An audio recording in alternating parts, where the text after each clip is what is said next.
Alhamdulillah, alhamdulillahilladzi anzala as-sakinata fi qulubil mu'minin liyazdaadu imanan ma'a imanihim wa lillahi junudus samawati wal ardh wa kana Allahu 'aliman hakima. Asyhadu an la ilaha illallah wahdahu la syarika lah, asyhadu anna Muhammadan 'abduhu wa rasuluh. Saya di sini mewakili Yayasan Pijar Insan Bangsa. Tentu yang pertama kita panjatkan puji dan syukur kita kehadirat Allah Subhanahu wa taala atas segala limpahan taufik hidayahnya, izin dan berkenannya, sehingga pagi ini kita bisa menjalankan agenda acara kajian kita. Mudah-mudahan Allah Subhanahu wa taala senantiasa memberkahi setiap kajian kita, setiap majelis kita, karena ini adalah majelis ilmu. Dan mudah-mudahan pula kehadiran kita di sini dalam rangka untuk kemudian menuntut ilmu, melapangkan langkah kita untuk menuju majelis ilmu. Ini akan juga memudahkan langkah kita menuju surganya Allah Subhanahu wa taala insyaallah.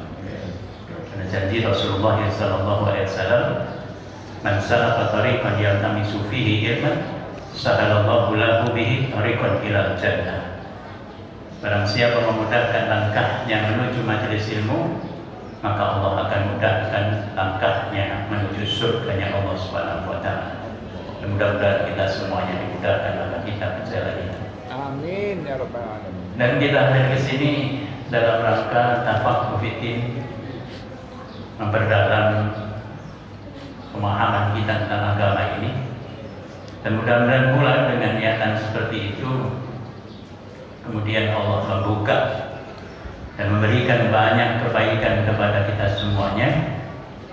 Karena Rasulullah SAW juga mengingatkan, memberikan taujiahnya kepada kita, "Mayuridillahu bihi khairan yufaqihu fiddin."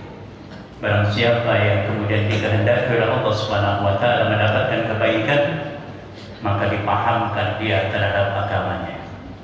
Mudah-mudahan proses tafaqquh fiddin kita akan membuka semakin banyak lapangan kebaikan dan kita mampu memproduksi amal-amal soleh yang luar biasa dalam kehidupan kita insyaallah.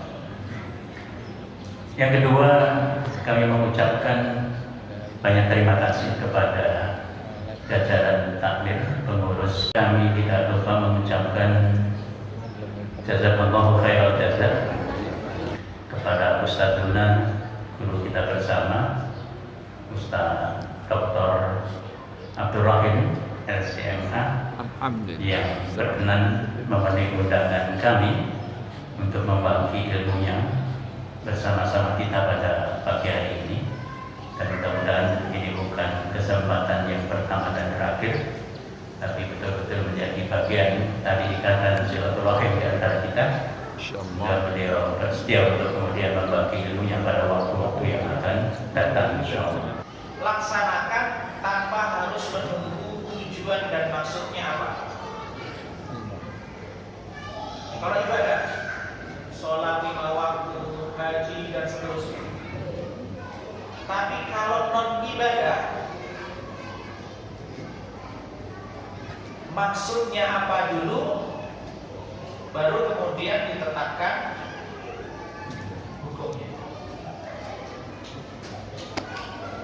Caranya sebaliknya. Kalau Imam Syafi'i itu membagi begini, ta'abudat dan adiyat. Ta'abudat itu yang sifatnya ibadah ritual. Itu dilakukan tanpa melihat tujuannya apa. Bukan berarti tidak ada tujuannya. Pola kita, dia perintahnya sholat subuh 2 rakaat, ya 2 rakaat.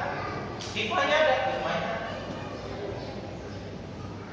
Tapi kalau yang sifatnya non-ibadah,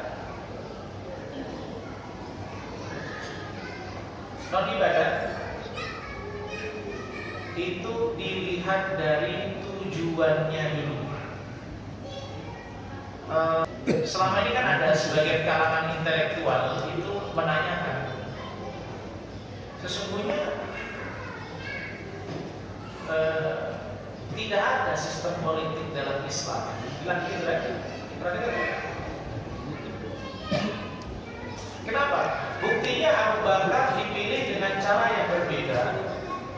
dengan masa Umar. Umar berbeda lagi dengan masa Ali, masa Utsman, kemudian masa Ali. Yang Islam itu yang mana sih? Kalau kayak gitu. Ini cara melihatnya, jangan dilihat perkara politik itu seperti perkara ibadat. Kalau di dalam politik itu kasus yang tadi pemilihan Abu Bakar, Umar, Utsman, Ali itu, sistem bakunya adalah pada ketidakbakuan. Bisa kan? Sistem bakunya adalah ada pada ketidakbakuan. Tidak baku itulah pada sistemnya.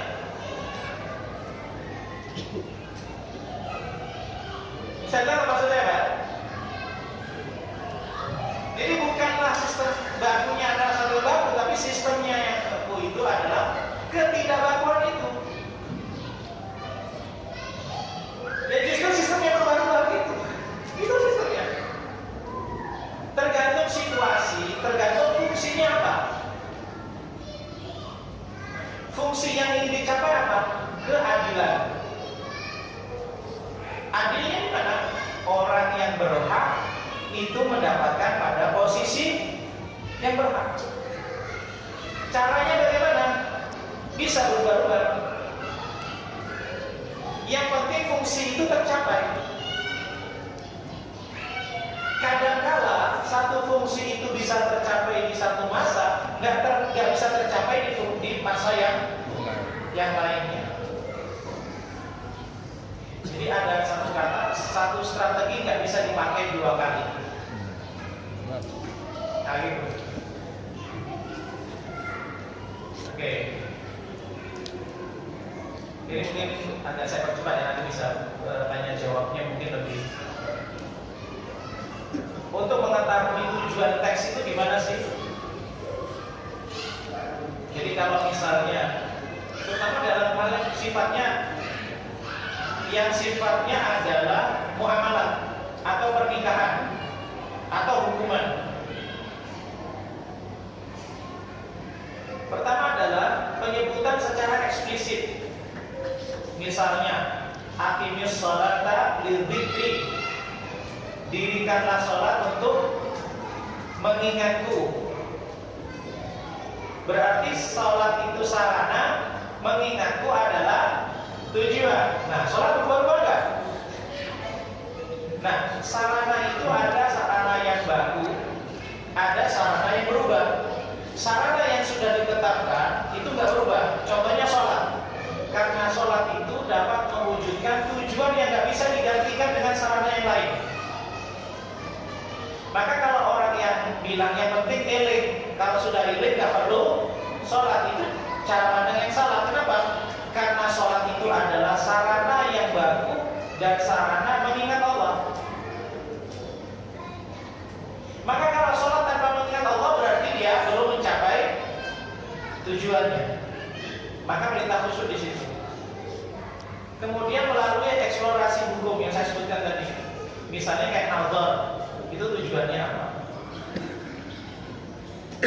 Saya berikan contoh yang terkait perintah dan larangan. Permanen. Contohnya, menjaga kehormatan, menutup aurat itu permanen. Menutup aurat itu permanen.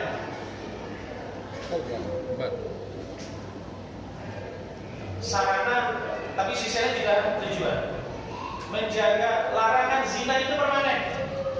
Contohnya, aurat itu ada yang mughalladhah dan ada yang mukhaffafah. Aurat mughalladhah yaitu dua jalan depan dan belakang, itu nggak boleh dibuka kecuali darurat. Tapi yang sifatnya mukhaffafah bagi laki-laki itu ada kalanya terbuka ketika ada kebutuhan. Tapi nggak boleh dibuka ketika tidak ada kebutuhan. Supaya kita cerdas. Contohnya, saya ini contoh ya, sampel untuk memahami saja. Orang datang memberikan bantuan masyarakat. itu kira-kira bisa dibungkus dengan berapa bungkus? Bukan bungkusan ini ya. Saya mempersepsinya dengan apa? Ada orang yang mempersepsinya bantuan. Ada orang yang kemudian menyebutnya dengan subsidi. Ada orang yang mendefinisikan itu dakwah. Ada orang yang mendefinisikan itu bisyarah. Kalau bisyarah ini di saudara-saudara kita di kalangan itu biasanya. Nah, itu bisyarah. Doro, iwak doro. Nah, pemahaman tentang maqasid syariah itu harus masuk kepada kita, jangan terjebak di sini.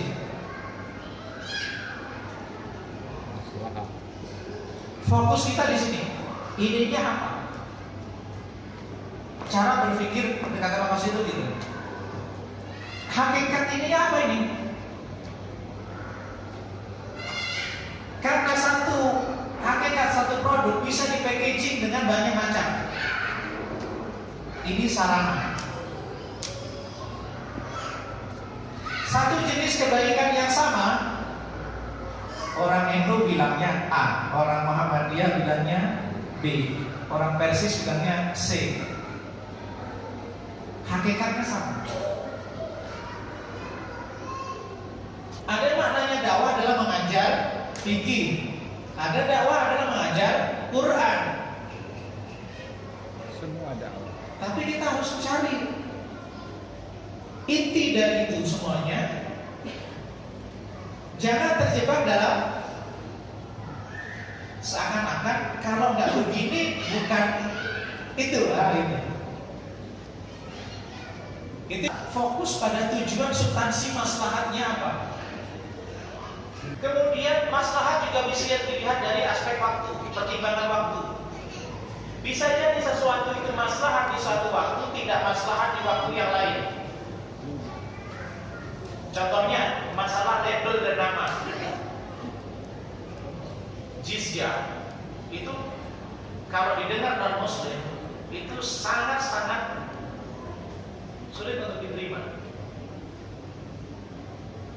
Misalnya, atau termasuk dhimmi, itu juga bagi sebagai non muslim itu seakan-akan kelas kedua gitu. Itu nama-nama yang kemudian oleh faktor tempat. Mohon maaf, kira-kira kita di Indonesia ini butuh serban tebal kan?